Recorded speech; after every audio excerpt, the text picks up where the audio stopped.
সরিষা ফুলের মাঠে যখন হাওয়া লাগে মনে হয় সোনালি ফুলের ঢেউ।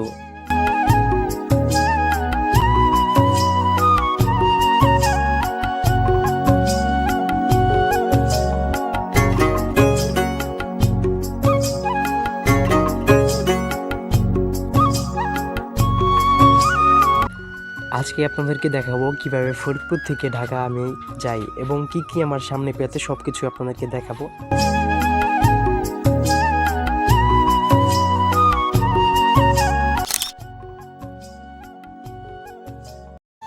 তো এখন আমি আছি ফরিদপুর রাজবাড়ির রাস্তার মোড়ে। এখান থেকে আর কি আমি বাস নেব, বাসে উঠে আর কি দৌলতদি ঘাট হয়ে আর কি আমি ঢাকা যাব, ঢাকার উদ্দেশ্যে রওনা হব।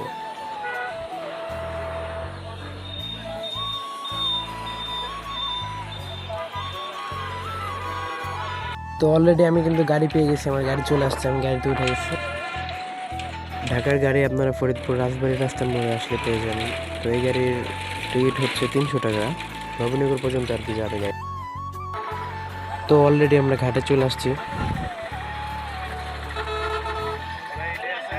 গাড়িগুলো ফেরিতে উঠানো হয়ে গেছে। তো এই গাড়িটা হচ্ছে আমাদের, যে যে বাসটা দেখতেছেন এটা আমাদের আর কি, এই গাড়িতে আর কি আসছি আমরা। গাড়িটার নাম হচ্ছে সূর্যমুখী বাস।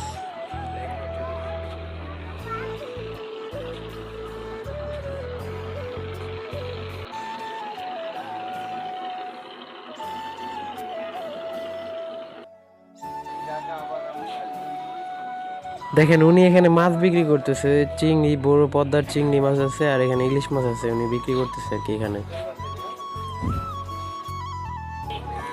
তো একটা ফেরির ভিতরে আসলে কি কি থাকে, ফেরির সবকিছু আপনাদেরকে দেখাবো, দোকানপাট যা আছে সবকিছু আপনাদেরকে দেখাবো। তো দেখতে থাকুন। এখন আমি একটু উপরে যাবো, উপরে একটা হোটেল আছে, খাবারের হোটেল, ওইখানে আর কি যাবো। তো এটা আপনাদেরকে দেখাবো হোটেলটা আসলে কেমন, আর উপর থেকে কিছু ভিউ দেখাবো যে ফেরির উপর থেকে কেমন ভিউ হয় আর কি।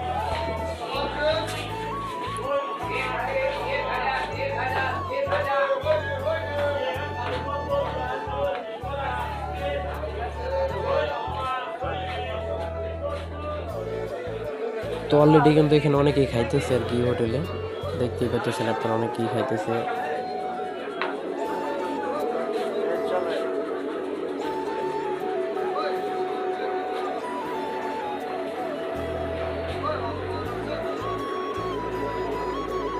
এই হোটেলটা আসলে ফেরির 2 তলায় আছে, এখন আমি 3 তলায় যাবো। 3 তলা আর কি একবার উপরে ছাদে আর কি, ওইটা আর কি 3 তলায়, এখানে নামাজের ব্যবস্থা আছে, ওইখান থেকে আর কি মানুষের বসারও অনেক ব্যবস্থা আছে, ওইখান থেকে আপনাদের দেখাবো। এই যে দেখেন, এখান থেকে দেখেন আসলে অনেক সুন্দর লাগে, এত সুন্দর একটা ভিউ এখান থেকে যে পাওয়া যায়।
আমার কাছে সবচেয়ে বেশি ভালো লাগছে সরিষা দেখে, বাতাসের মাঝে আর কি সরিষার ঢেউ।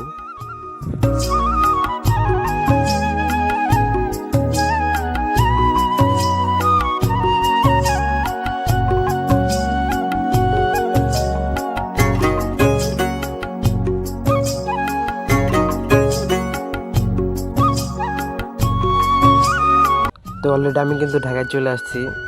তো এই পর্যন্ত আমার ভিডিওটা ছিল। ভালো লাগলে ভিডিওটাকে সাবস্ক্রাইব করে লাইক দিয়ে পাশে থাকবেন। এই পর্যন্তই থাকলো, ধন্যবাদ।